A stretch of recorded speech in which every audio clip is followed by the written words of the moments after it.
Welcome everyone, thank you for joining. My name is Shinobi, I'm a virtual photographer and I've been working with some studios as a photo mode consultant for AAA games or indie games, and I'm here today to show you everything wrong with Shadow of the Colossus photo mode. Not much wrong, but very interesting to check out and see how we can maybe use the same features in a better way for different photo modes. If you are a developer, if you are making a game, if you want photo mode, I highly recommend to check out my series of videos where we point out every little stuff that might be improved in good photo modes or bad photo modes. We'll see, it's only episode 2, so far we've been talking about good photo modes, and I swear I will talk about really bad photo modes. But you know, bad photo modes usually are bad because they lack the features that we want. So we need to check out actually not that bad photo mode that have the features, but maybe see how we can make them a bit better for your game. Okay, let's dive into it, guys. So first of all, in this game you access the photo mode with a shortcut, which is really good, but maybe you will have first to go to your settings and in the game options you have enable photo mode on off. I'm not sure, but you might have to put this on first time you use it. And you see down there it's written pressing down on the D-pad activates photo mode during gameplay. So it's a very simple shortcut. It's on the D-pad, it's just one pressure, it's perfect. Boom, that's done. Okay, photo mode is open, just one small pressure on the D-pad. I love this. Okay, so let's dive into the tabs. We have in this photo mode 1, 2, 3, 4, 5 tabs, which is, it's a lot to unfold. Maybe the UI is a bit strong, like this big white square thing is a bit annoying, but you can hide it with just one pressure on the X. So it's really not that much of a problem, but you know, always the UI aspect of the photo mode is always a bit problematic, because you need to put a lot of features in not too much space, because it will invade the composition and the stuff, so you need to be careful with that. Okay, so first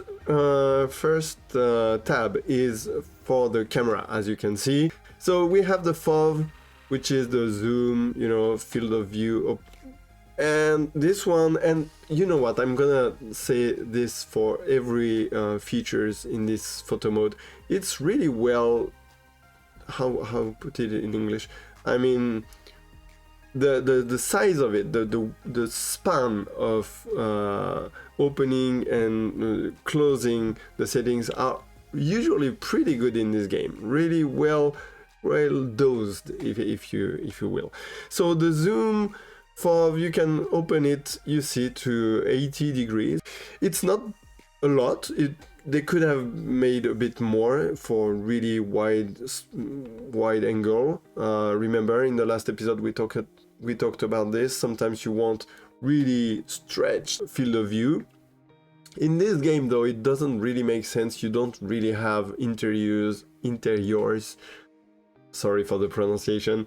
It's really just open space, so it's okay. And what I really like with this one is that the distortion of the picture is not really big, so you can actually use it at the maximum FOV opening, and it will help create a distance view as well. So pretty good. Okay, if you go down to the maximum, it's also pretty decent, 15 degree, so you can do some pretty good close-up. I haven't moved the camera yet, so you can also of course move the camera. So yeah, pretty cool. One thing that is really nice in this photo mode, yeah, I know the title of the video is everything wrong, but we'll talk about everything good as well, you know me. I'm a positive guy. It's that you can reset every setting separately. That's major, that's really important to have. So you can see that now my FOV is really down to 15, and just by pressing reset, which is on the triangle button for this one, I can go back to the default one, which is very, very useful, especially in this photo mode. You'll see with a lot of different settings. You can also reset all with L3 button, and this also is very important. We'll talk about this in a moment. So FOV zoom, pretty good. Roll is your tilt.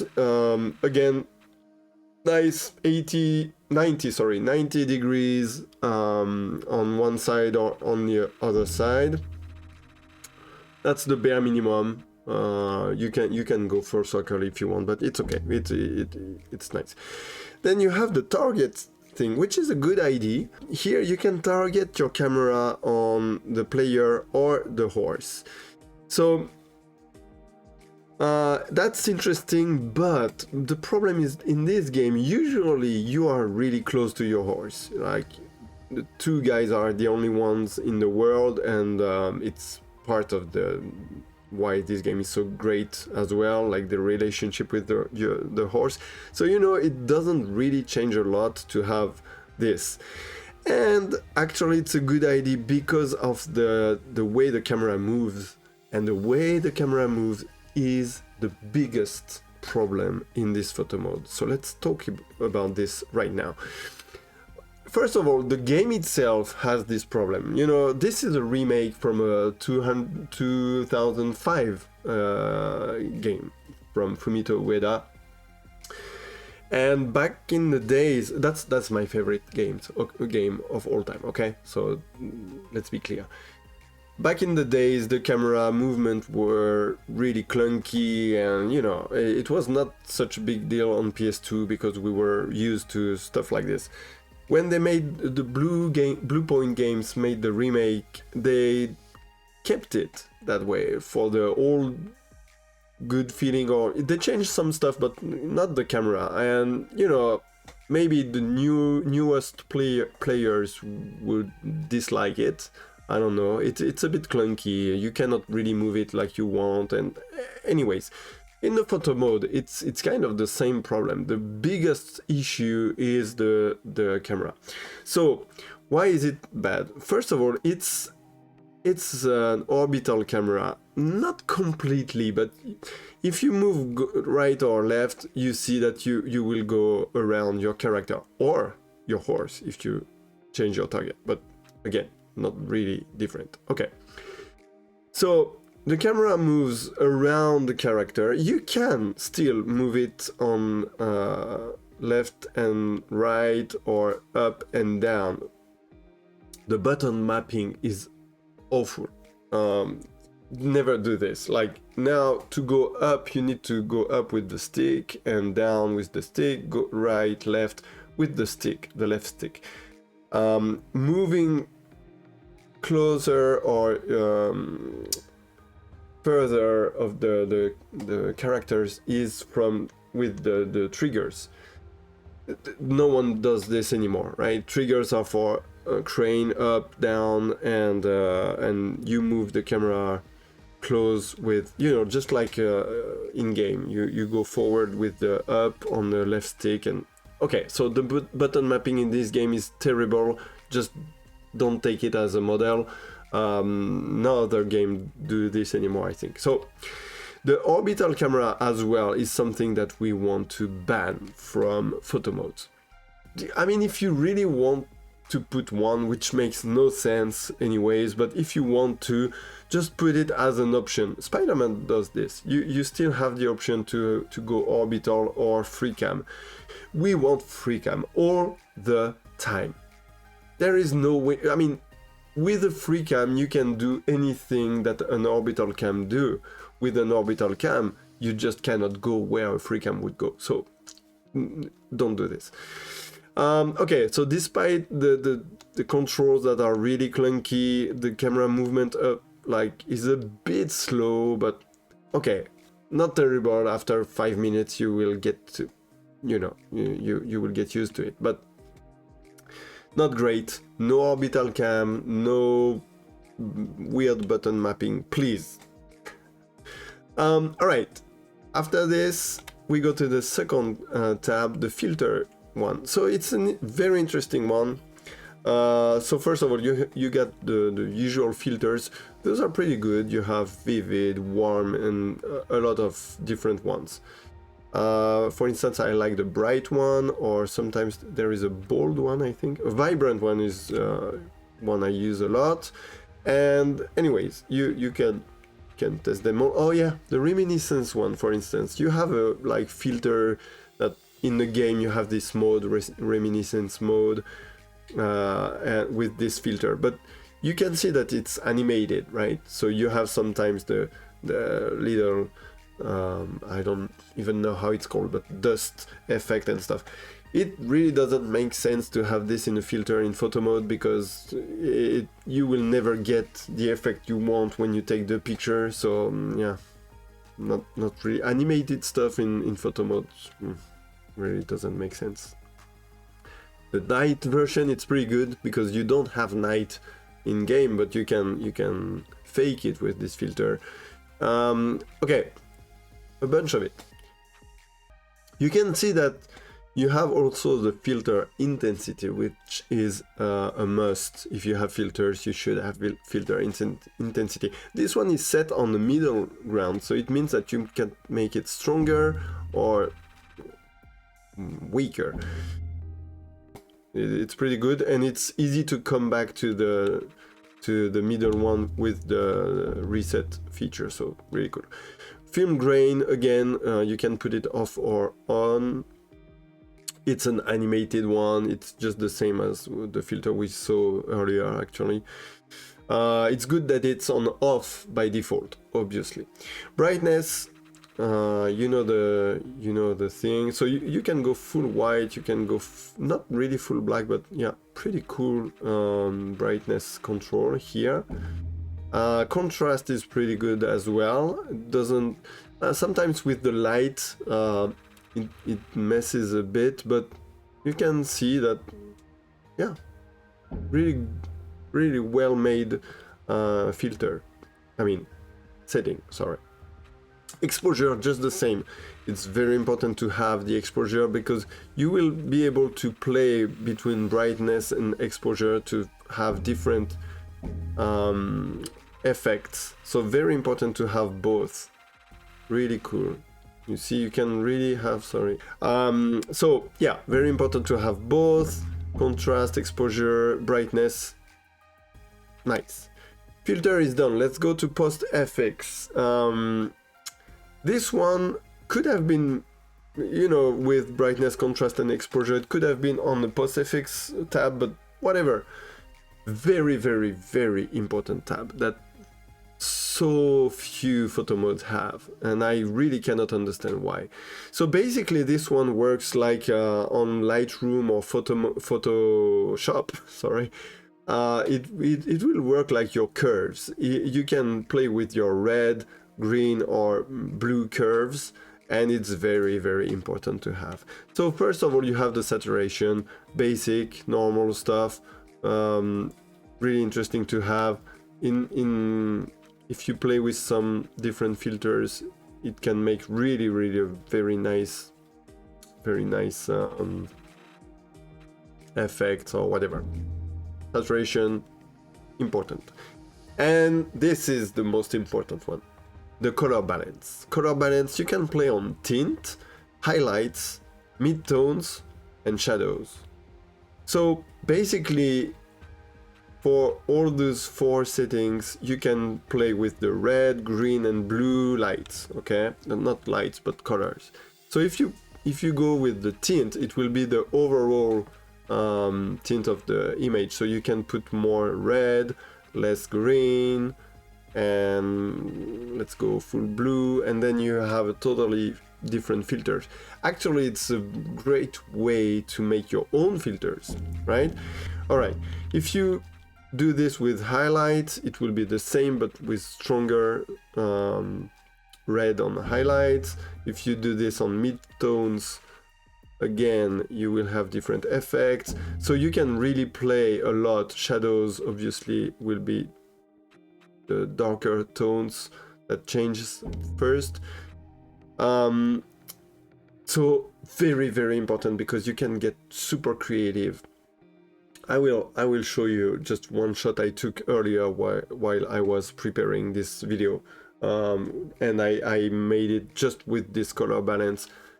Feels like it's a sunset where there's no sunset in this game, so very, very important. All right, depth of field. Oh, that's a huge piece. Again, it's actually perfect. It's actually what you want, or almost perfect. It's actually what you want in your game for depth of field, and no one does it. No one really takes the time to make it proper. So, first mode is use the game settings or custom. Obviously, you want custom, and then first of all, just check the whole stuff. You have near intensity, near distance, near range. 3 settings for the near part of the depth of field. And then you have the same for far. So it's very important because it means that you will be able to deal differently on the distance, the size, the width, and the strength of your blur for the foreground and the background. Usually games just give you the same settings for both, and you can just play with the width of your sharp area, right? This is really cool to have both separate settings. So yeah, sure, it makes 6 different sliders on one tab. It's a lot, but honestly, it's the best. So if you put your near intensity to 0, for instance, let's give me a sec. I'm gonna make a composition that will help showing this properly. All right, so now you have the grass on the foreground, you have the mountains in the background, and in the middle you have the guy and the horse, right? So if I put my near intensity to maximum, you can see that my grasses are blurred now. They were sharp here, blurred now. It could be a bit stronger for the near one. You'll see that the far one is a bit stronger and the near one not that much. Then you have the near distance, so you can change 1 meter by 1 meter, which is a bit too much. It's hard to be perfectly precise on some settings. So, but okay, you can have an incrementation. Is this an actual word? Like a bit more precise than 1 meter by 1 meter. So, anyways, you can just put it actually pretty far. You can go pretty far with your, so okay, 2,000 meters. Far away with your near stuff. So it's pretty cool. You can use it for a lot of composition and stuff. Okay, then you have the near range. So this will make your sharpness, your blurriness area wider or smaller, right?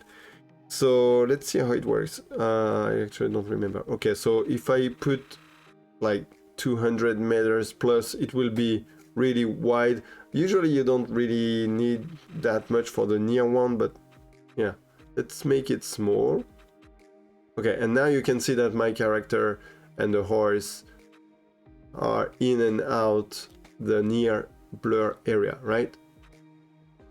So playing with near range, near distance, and intensity will help you have the perfect setting.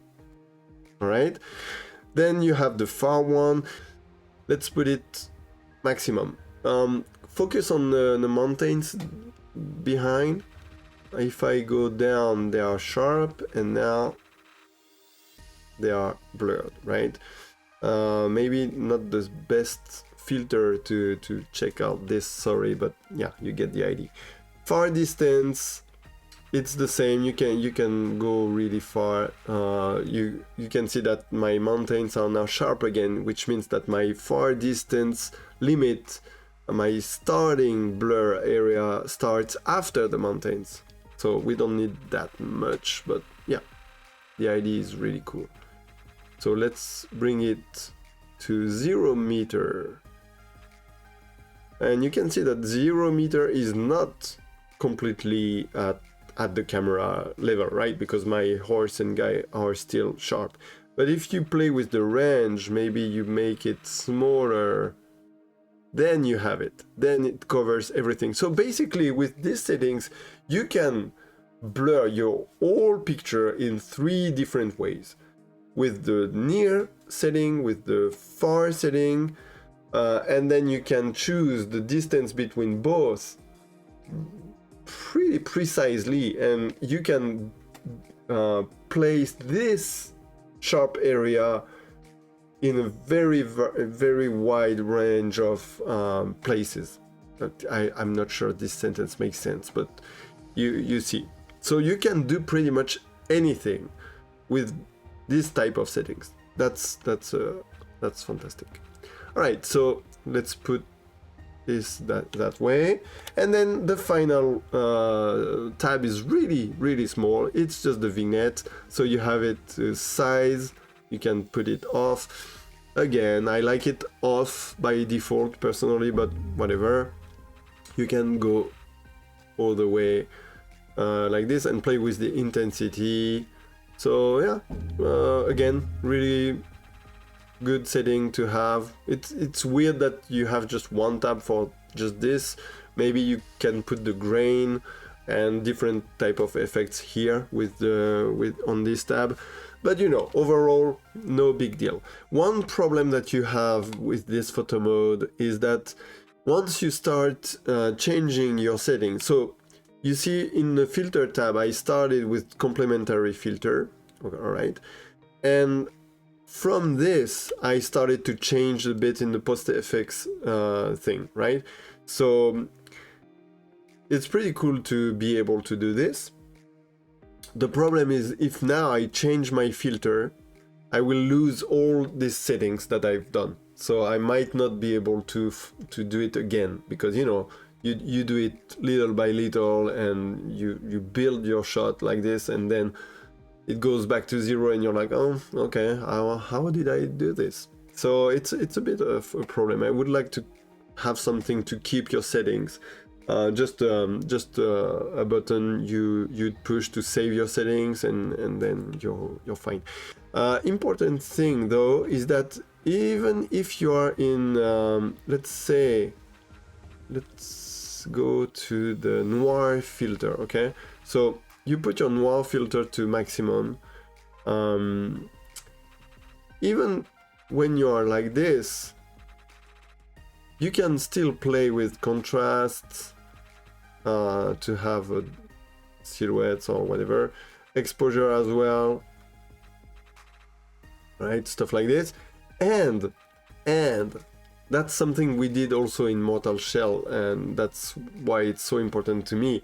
You can still play with the red, green, and blue values. So let's say I'm good on shadows and I want to take off some blue, and you can still have some pretty damn good effects. Yeah, I'm still sick. So that's really something you want to try. You want to try it all. Look at this. Look at this. I actually dig it. All right, guys. Final thing I want to show you is that if you go out of the photo mode, right, and then in again, you kept your settings. Not the camera position though. And this one you cannot have, you cannot save the camera position. So that's too bad. That's something that would be a nice set. But you still have all your presets, so it's really interesting to have. It's very important if you just want to check and change one position or something, one detail. Now, you know, you can go back pretty easily to your your previous setting, and you can, so as I said, you can reset every setting one by one, and then you can reset all with L3, and then you go back to 0, and then if you go in and out, you would lose, of course, your settings. But pretty good to have those separate ways to reset. Sometimes photo modes just give you the reset all option, and that's too bad. Okay, now what would be great to have in this photo mode? As I said, free camera, of course, free cam. Distance cam, the distance is pretty good. We didn't talk about it, but if you go far away, right, that's how far you can go. It's decent. It's not enough, especially in a game where so many open wide lens are before you, but still it's pretty good. And if you couple it with the open FOV, which, as I said earlier, has no big distortion, which is good to create this effect that the camera is further than it actually is. So yeah, pretty good distance. See, you can still have some good stuff. It's not enough. You want more. We'll talk about this in the Deathloop episode. We'll cover Deathloop, and we will cover Mortal Shell as well, which are the two photo modes I had the most influence on. So yeah, we will definitely have an episode about this because they are not perfect. But okay, I think that's it for today. Again, really good photo mode, right? Don't get fooled by my title and the series name that is a bit clickbait, but still, camera, the way it moves, or everything about the camera in this photo mode is bad, and some small details. You could have a grid in this photo mode. You could have stuff like this. Peace out, guys. See you on the next episode. Keep snapping.